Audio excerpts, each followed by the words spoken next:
All right, you are reading a section of a text called Revolutionary Women.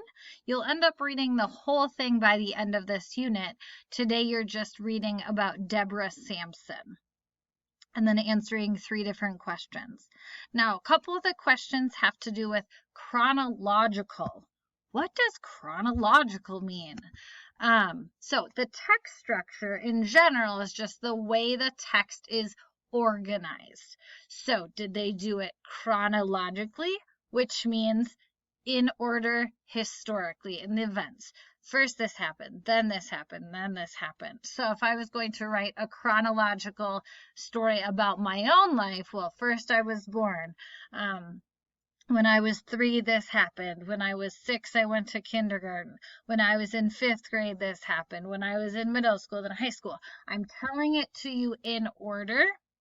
And then it often will also tell me how the events are connected. So sometimes it'll give me years, when, after, later, following, before, earlier, first, next, then last. Those are all words that tell me it's probably in chronological order.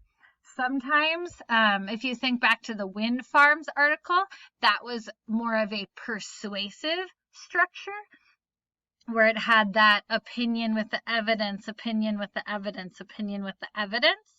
Okay, so sometimes we get a compare and contrast structure where it talks about, okay, this side believed this, but this side believed this. So not in order, but just showing the 2 different sides and comparing and contrasting them.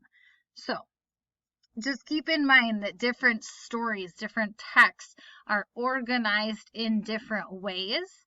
And the one you'll be reading today is in chronological order. That is how it is organized. So when it asks you, why does a chronological text structure make sense for a biography? A biography is a story about someone's life. So why does using chronological order make sense? Why does putting it in like year order make sense? And then list 3 facts of Deborah Sampson's life in chronological order. So you're not starting the end of her life and skipping around. You're doing it in chronological order.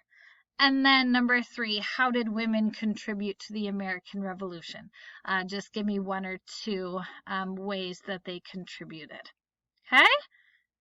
Hopefully you'll enjoy. I think it's interesting to, again, read about some of the less famous people, the different ways that they impacted the American Revolution. Enjoy and make sure you ask if you are stuck or if you need help. Good luck.